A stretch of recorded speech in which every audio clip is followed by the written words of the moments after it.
আমার প্রতিদিনের মেহমান গ্রামের বাড়িতে গিয়েছিল, তো অনেক কিছু এনেছে সেখান থেকে। আমাকেও কিছু কিছু জিনিস দিয়েছে, তো আপনাদের সঙ্গে শেয়ার করতে চলে আসলাম।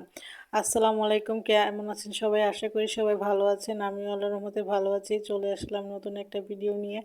আশা করি সম্পূর্ণ ভিডিওটা দেখে সঙ্গে থাকবেন। তো এখানে যা যা এনেছিল আগে আমি সবগুলা একটু বের করে নিই, তারপরে আপনাদেরকে বলছি কি কি দিয়েছে।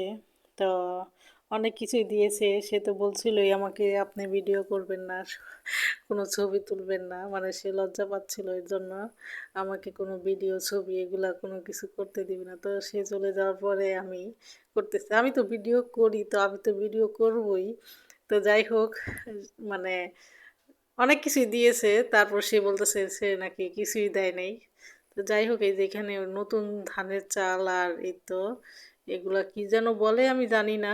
যাই হোক, এগুলা ভেজে কিভাবে প্রসেসিং করে সেভাবে ওগুলা দিয়েছে। তার এগুলা বলে খেসির ডাল। এগুলা ভেজে খাইলে, চাল দিয়ে ভেজে খাইলে অনেক মজা লাগে, সঙ্গে বাদামও দেয়।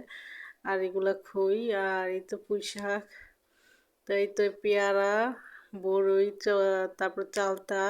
চালতাগুলো অনেক মিষ্টি আছিল। আর এখানে যেগুলো খুদ, তো ওই তো যাই দিয়েছে আলহামদুলিল্লাহ। দেশ থেকে আর কতই আনা যায়। যাই হোক, এই তো আমি রান্না বান্নায় চলে আসলাম।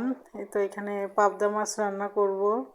তো আজকে ভাবছিলাম যে ভুনা করব, পরে ভাবলাম যে না, সিম দিয়ে রান্না করি, দেখি কেমন লাগে। তো এই তো আমি একটু কড়া করে ভেজে নিলাম। তো মাছগুলো আজকে ভালোই ভাজা হয়েছে, দেখেন ছুটে ছুটে গিয়েছে, না হলে তো একসঙ্গে লেগে থাকে, খুবই বিরক্তিকর লাগে। তা আমি আজকে কষাবো না, আলাদা পেঁয়াজ কাঁচামরিচ যে কষা, ওইটা কষাবো না, একবারে সব কিছু তেলের উপরে দিয়ে কষিয়ে তারপরে পানি দিয়ে দিব। এভাবে খেতে ভালোই লাগে। তো তরকারিটা কিন্তু ভীষণ ভীষণ মজা হয়েছিল। আর সিম তরকারি আমার কাছে কিন্তু অনেক অনেক মজা লাগে। তো যাই হোক, এখানে সিমের পরিমাণটা কম দিয়ে ফেলছিলাম, তরকারি আরও একটু দিলে ভালো হয়। সিমের তরকারি কিন্তু বাসি হলে অনেক অনেক বেশি মজা লাগে, আর মুড়ি দিয়ে খেতে তো অনেক ভালো লাগে। আর এরকম তরকারি হলে আমার কিন্তু মুড়ি লাগেই লাগে। তো এটা কিন্তু ফরিদপুরেই খায়, আর কোনো জায়গায় অত মুড়ি দিয়ে মানে সব তরকারি খায় না। যাই হোক, আমার কাছে ভীষণ ভীষণ মজা লাগে। তো এই তো কিছু টমেটো দিয়ে দিলাম, টমেটো না হলে তো নয়। এই তো ভালোভাবে কষানো হয়ে গিয়েছে। আমি এখন পানিটাও দিয়ে দিব। এখন এই যে দেখেন কি সুন্দর কালারফুল হয়েছে। আর এই তো নাড়াচাড়া দিতে দিতে সবাইকে একটা কথা মনে করিয়ে দিচ্ছি, ফেসবুক থেকে দেখে থাকলে অবশ্যই ফলো করে দিবেন, এবং ইউটিউব থেকে দেখে থাকলে অবশ্যই সাবস্ক্রাইব করে দিবেন। লাইক কমেন্ট করতে ভুলবেন না। বেশি ভালো লাগলে অবশ্যই অবশ্যই ফ্রেন্ড সার্কেলদের সাথে শেয়ার করবেন। তো এই তো আমার কষানো হয়ে গিয়েছে। আমি এখন পানি দিয়ে দিলাম পরিমাণ মতন। কিছু গাজর বাছছিলাম, তো সেই গাজরগুলো তরকারিতে দিয়ে দিলাম।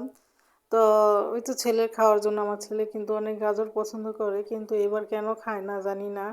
যাই হোক, আমার ছেলের জন্য অনেক অনেক দোয়া করবেন। আজ এই পর্যন্তই। আল্লাহ হাফেজ। সবাই ভালো থাকবেন, সুস্থ থাকবেন। আর এই তো অনেক অনেক ধন্যবাদ দিয়ে তারপর নামিয়ে ফেললাম। আজ এই পর্যন্তই। আল্লাহ হাফেজ। সবার জন্য দোয়া আর শুভকামনা রইল।